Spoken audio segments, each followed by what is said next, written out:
Yeni videodan herkese selam arkadaşlar. Böyle yıkık dökük bir yerde olduğuma bakmayın.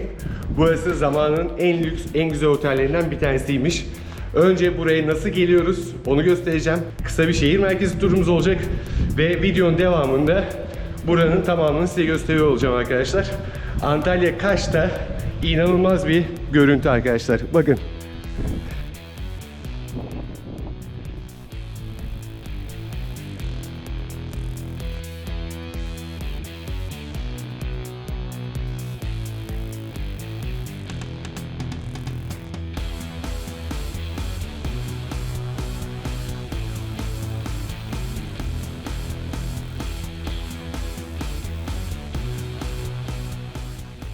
Bugün bu videoda Antalya Kaş'ın en ikonik yerlerinden bir tanesinde olacağız arkadaşlar. Terk edilmiş bir aquaparka gidiyoruz. Orasını gezeceğiz. Kasım ayının son günlerinde Antalya Kaş'ta hala denize giriliyor. Şu anda Kasım'ın 27'sindeyiz ve hava sıcaklığı yaklaşık 19-20 derece. Deniz suyu sıcaklığı da mükemmel. Şu anda gördüğünüz yerde tam karşıda normalde şezlonglar bulunuyordu arkadaşlar. Fakat Kasım'ın 1 itibariyle bu şezlonglar kalktı ve şezlong ücretleri gayet makuldü. 150 TL şezlong ve 150 TL'de şemsiye ücreti aldı yaz boyunca. Kasım 1 itibariyle de belediye bu şezlongları kaldırdı. Hemen sol tarafta da diğer bir plaj var. İyi var orada bir dost. Mayıs'tan sonra buraya gelirseniz eğer bu plaj tıklım tıklım oluyor. Adım atacak yer bulunmuyor neredeyse. Bakın belediyenin plajı dedim. Burada duş alacak yerler var. Soyunma kabini var. Girişte dondurmacı var. Sağ tarafta da tuvalet var arkadaşlar. Bunlar tamamen ücretsiz. Herhangi bir ücret ödemiyorsunuz. Ve arabanızı park edeceğiniz yol boyunca park yerleri var. Sağlı ve sollu olarak. Eğer ben şezlong şemsiye istemiyorum, benim şemsiyem var derseniz de hemen karşıdaki sahilde de kendi havlunuzu, şemsiyenizi getirip burada denize girebilir ve güneşlenebilirsiniz. Bugün biraz rüzgarlı bir hava var. Ama yine gayet güzel. Arabaya bindik ve yolculuğumuz başlıyor arkadaşlar.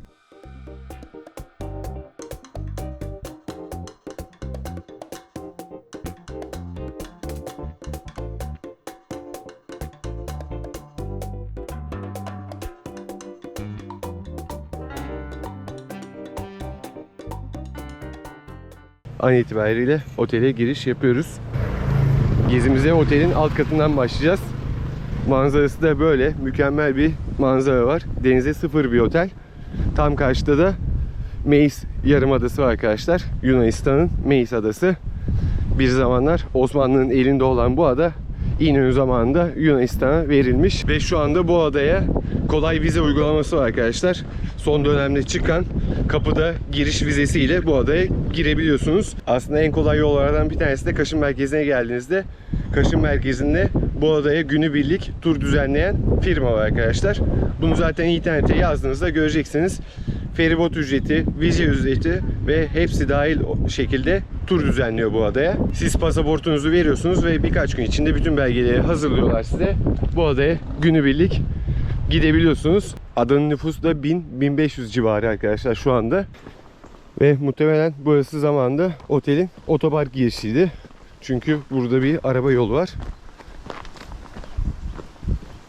Eğer yazın sezonda buraya gelirseniz de birçok turisti burada göreceksiniz. Yabancı turist özellikle. Rusların son dönemdeki popüler rotalarından bir tanesi. Özellikle Rus gruplar geliyor buraya, fotoğraf çekiliyor. Otelin içerisinde de göreceksiniz. Duvarlarda birçok Rusça yazılar var, hatıra yazıları var. Bakın çitler yine onarılmış burada. Hatta Rusça yazmışlar direkt. Çünkü Ruslar çok gelip gittiği için buraya. Ama yine şurasını delmişler mesela. Şuradan giriş yapabileceğiz.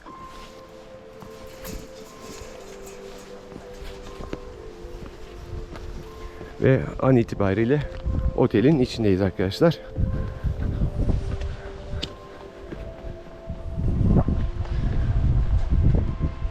Bakın bir zamanlar burada insanlar tatilini yapıyordu. Belki burada denize karşı yemek yiyordu. Fakat bugün böyle bir bomboş alan. Ve buranın da manzarası böyle. Bakın burası havuz. Yan tarafta aquapark.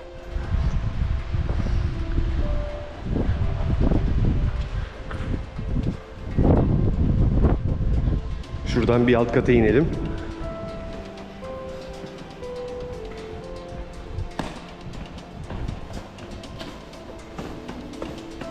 Yıkık dökük çöp içerisinde bir yer burası şu an.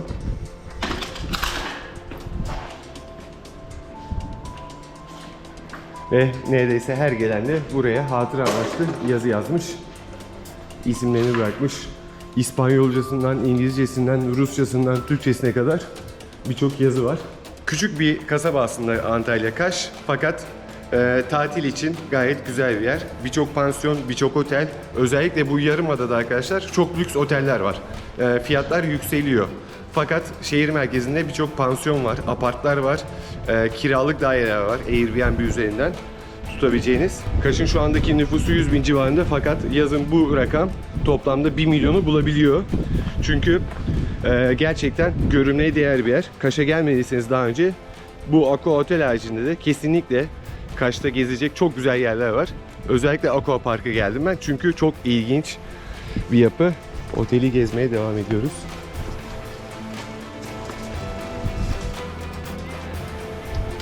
O da Kaş'a geldiğinizde ne yapabilirsiniz? En güzeli dalış yapabilirsiniz arkadaşlar. Dünyanın ve Türkiye'nin en berrak sularına sahip yer burası. Dalış merkezi aynı zamanda. Birçok dalış kursu var. Hiç dalış yapmayanlar için sıfırdan dalış eğitimi veren birçok tekne var. Dalış tekneleri var. Ve inanın Türkiye'deki en güzel hocalar da, dalış hocaları da burada yaşıyor arkadaşlar. Burada bu eğitimleri veriyor. Şehir merkezinden yaz boyunca her gün kalkan tekne turları var. Bu tekne turları Kekova'ya gidiyor arkadaşlar. Kaleköy'e gidiyor. Buradaki adaları ziyaret ediyor. Yüzme molası veriyor.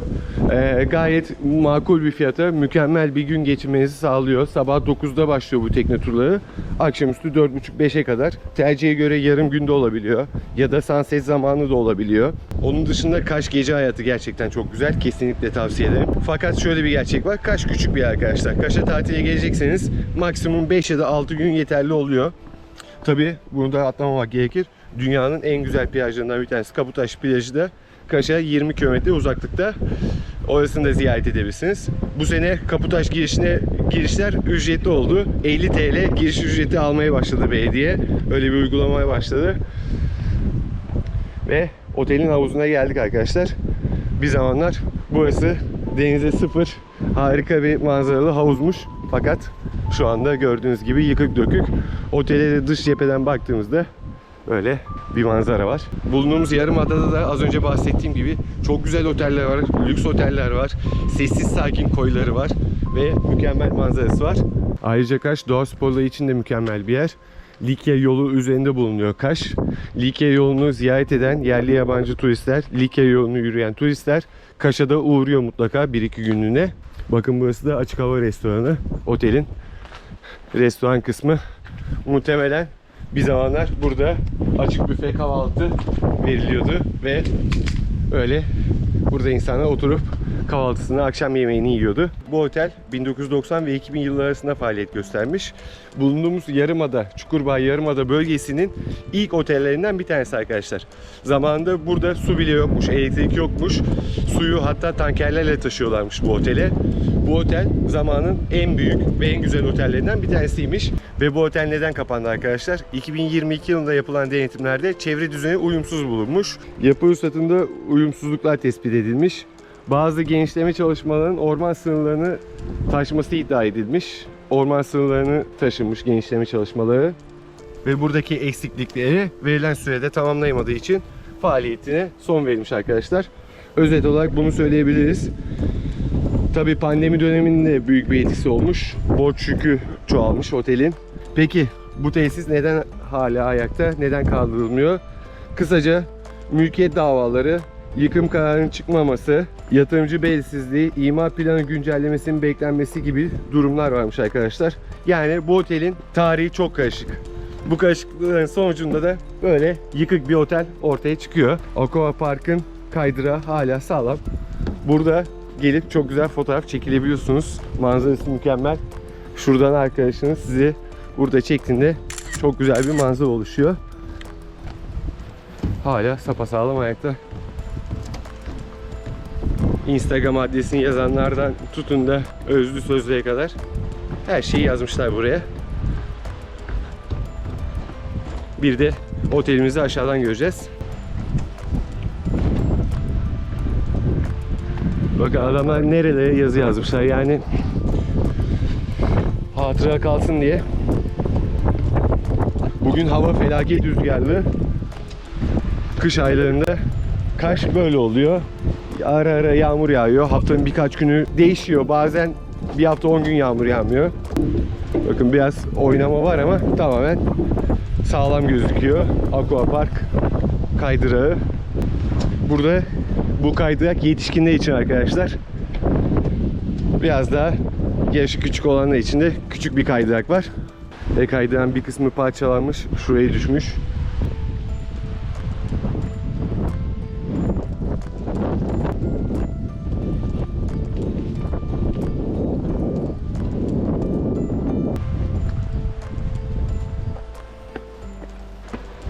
Ve yine başka bir bölmeye geçiyoruz otelden. Burası duş alanları arkadaşlar. Havuzdan çıkanlar muhtemelen burada duş alıyordu zamanında. Böyle küçük küçük duş kabinleri var. Soyunma kabinleri var.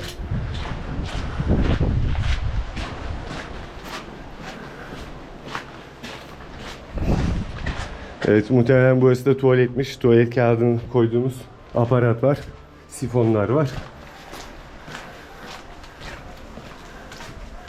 Evet, otelin içine tekrar girdik.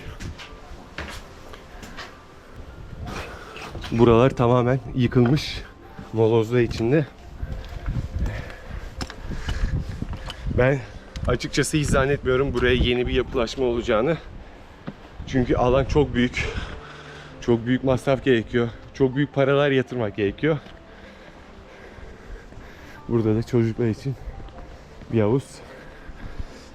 havuz var. Bu otelde zamanında yaklaşık 200 oda varmış arkadaşlar. 200 odadan siz hesap edin ne kadar çok turistin geldiğini, ne kadar kalabalık olduğunu zamanında. Hatta internette hala reklamları da var. Eski reklamlara ulaşabilirsiniz. Otelin eski halini görebilirsiniz arkadaşlar. Biraz araştırma yaptıktan sonra. Ve üst taraflara doğru çıkıyoruz. Geceleri burası korkutucu oluyor çünkü sıfır ışık. Gayet güzel korku filmi bile çekilebilir burada. Ve yine az önce geldiğimiz noktaya geri döndük.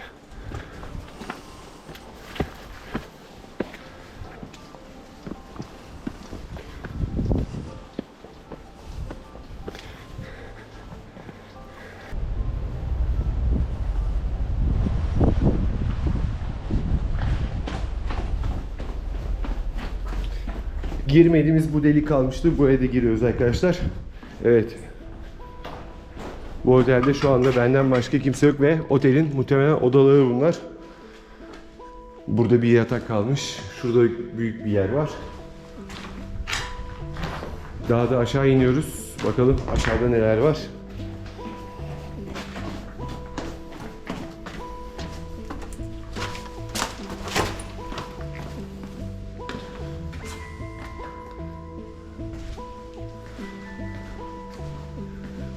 Ve otelin restoran bölümü. Hava borularından belli. Muhtemelen burası zamanında restoran olarak kullanılmış. Bastığınız yerlere mutlaka dikkat edin. Her yer cam kırıklığı ve beton. Tavanlar da böyle. Evet, otelde girmediğimiz, çıkmadığımız nokta kalmadı arkadaşlar.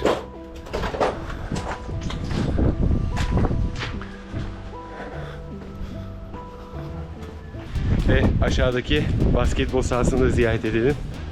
Size şimdi dünyanın en güzel basketbol sahasını göstereceğim.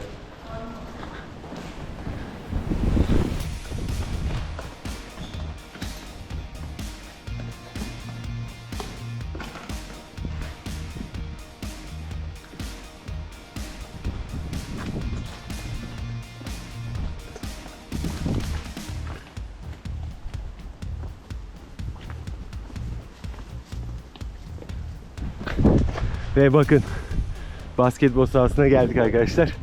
Şuradan topunuz kaçtığında artık basketbol oynamayı bırakın. Burada 1 saat, 1,5 saat geçirmeniz yeterli oluyor maksimum.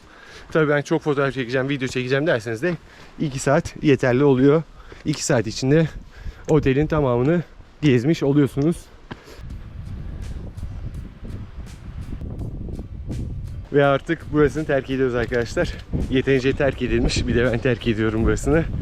Yine bir çitlerin arasında delik bulduk. Şimdi Kaş'ta en sevdiğim yerlerden bir tanesine gidiyoruz arkadaşlar. Burası villalara ait bir plaj. Burada biraz dinleneceğim. Size de göstereceğim. Ve videomu bitireceğim arkadaşlar. Ve maalesef size plaja nasıl geldiğimi göstermeyeceğim arkadaşlar. Çünkü burası özel bir mülk. Burası villalara ait bir plaj alanı aslında. Fakat şöyle bir güzelliği var. Burada Kaş'ın kalabalığından uzaksınız arkadaşlar. Denize girmek için mükemmel bir yer. Şöyle kısa bir yoldan ilerliyoruz ve hemen plaja çıkıyoruz. Bir 5 dakika yürüme mesafesi. Arabayı park ettikten sonra benim en sevdiğim yerlerden bir tanesi. Yazın bol bol buraya gelip yüzdüm, güneşlendim. Çok güzel vakit geçirdim. Muhtemelen şu anda burası bomboş. Fakat yazın da burada birkaç yabancı turist oluyor. Villada kalan insanlar burada denize giriyor. Burada şezlonglar da var arkadaşlar. Şemsiyeler de var. Şurada 2-3 bölme var. Yazın burada da şezlong ve şemsiye oluyordu. Fakat onları kaldırmışlar. Sadece bu kalmış. Gelmişken burasını da size göstermek istedim. Bulunduğum yer Kaş Yarımada Peninsula diye geçiyor. Oteller bölgesi, villalar bölgesi.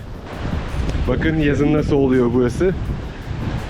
İşte böyle turistler hoplaya zıplaya denize giriyor. Mükemmel vakit geçiriyor. Tam karşısında Meis Yarımadası, Yunanistan. Kaş'ın merkezi de şurada. Ve buranın en güzel yanı şezlong kiralama ücreti yok. Şemsiye kiralama ücreti yok. Boş bulduğunuz şezlongla ve şemsiyeye geçebiliyorsunuz arkadaşlar. Ve Yarımada'da bulunan diğer halk plajına gidiyoruz şimdi arkadaşlar. Hemen solda bir giriş var. Şöyle. Buradan girdikten 2-3 dakika sonra halk plajında oluyorsunuz. Burası da Kaş'ın en güzel plajlarından bir tanesi. Burası Yarımada'nın girişindeki plajlara göre daha geniş, daha açık hava manzaralı. Hemen solda da kadınlar için özel bir plaj vardı. Sadece kadınların girebildiği bir plaj.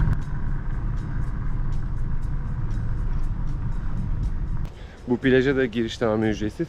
Şurada büyük bir park yeri var. Tabii yazın burada park yeri bulmak bazen kolay olmayabiliyor. Plajın kuralları var arkadaşlar. Ve hemen plajın solunda işletme var. Belediyenin işletmesi. Az önceki plajda olduğu gibi bu sene fiyatlar da 150 TL'ydi. Şezlong ücreti ve ayrıca şemsiye isterseniz de 150 TL. Onun için para vermeniz gerekiyor. Plajın hemen sağ tarafında duş alanları ve soyunma kabinleri var. Şurada. Solda da şu barakada belediyenin işletmesi var arkadaşlar. Yiyecek, içecek, alkollü, alkolsüz içecekler mevcut. Buradan yiyeceğinizi, içeceğinizi alıp bu plaja geçebiliyorsunuz. Tabi bunu yapmak zorunda değilsiniz. Burası yazın full şezlong oluyor. Sol taraf ise genelde boşluk oluyor. Sol tarafa geçtiğinizde çok rahat bir şekilde kendi havlunuzda, şemsiyenizde güneşlenebilirsiniz. Ve hemen solda da çimenlik bir alan var arkadaşlar. Yazın burası masa sandalye oluyor. Dışarıdan yiyecek içecek getirmek yasak ama burası için yasak. Dışarıdan yiyecek içecek getirdiğinizde şurada yiyebilirsiniz, havlunuzu atabilirsiniz. Plaj genelde dolu oluyor yazın. İnsanlar ikinci seçenek olarak buraya havlu atıyor. Burası biraz daha böyle serin oluyor. Ağaçların altında güzel oluyor diyebilirim.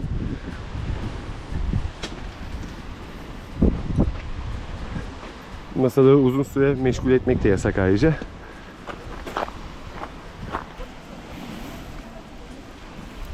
Ben Peninsula'da denize girmek istiyorum ama halk plajı olmasın derseniz de yolun az ilerisinde solda Hidayet Koyu var arkadaşlar. Hidayet Koyu özel bir plaj. İşletmesi var. Bilanca Beach diye geçiyor. Yazın en çok tercih edilen noktalardan bir tanesi de orası. Yarımada'ya giderken de solda kalıyor. Onun tabelasını zaten göreceksiniz. Orasını da tercih edebilirsiniz. Kaş'ın plajları çok arkadaşlar. Akçagelme plajı var. Orası da bir halk plajı. Küçükçakıl var. Şehir merkezinde girip yüzebileceğiniz. Amfiteyatronun karşısında birçok plaj işletmesi var. Onların da belli başlı limitleri oluyor. Harcama limitleri oluyor. Olmadı liman ağzına da gidebilirsiniz. Liman ağzına da günlük seferler düzenleniyor. Dolmuş vapur dediğimiz 15-20 kişilik küçük teknelerle gidip geliniyor saat başı arkadaşlar. Oradaki özel plajlarında harcama limitleri bulunuyor liman ağzında. Ve tabii Küçük Çakıl'ın yanında da Derya Beach var, Çınarlar Beach var, otellerin plajları var. Helikopter pisti dediğimiz alana kadar birçok otelin plajı var arkadaşlar. Oralara da girip belli harcama limitlerini tamamlayıp çok rahat bir şekilde şezlong ve şemsiyelerini kullanabilirsiniz. Bu sene harcama limitleri 1500 civarıydı kişi başı. Bu da bir hamburger, 2 adet içeceğe neredeyse eşitleniyor zaten bir patates kızartmasıyla beraber. Hem karnınızı doyuruyorsunuz hem de plaj ve şezlongu ücretsiz kullanabiliyorsunuz. Tabi o harcama limitini doldurduğunuzda şezlong ve şemsiye ücretsiz hale geliyor. Ve bir videonun daha sonuna geldik arkadaşlar. Beni izlediğiniz için teşekkür ederim. Kanalıma abone olmayı ve videoyu beğendiyseniz beğen butonuna tıklamayı unutmayın. Daha fazla içerik YouTube kanalımda var ve devamı da yolda. YouTube'a yeni başladım. Desteklerinizi esirgemeyin lütfen. En büyük amaçlarımdan bir tanesi böyle videolar çekip biraz para kazanıp gezmek, yeni yerler tanımak, yeni yerler görmek ve bunları size aktarmak. Hayatımda yaptığım en güzel işlerden bir tanesi şu anda bu. Böyle videolar çekmek arkadaşlar. Ve Kaş'ın eşsiz manzarasıyla sizi baş başa bırakıyorum arkadaşlar.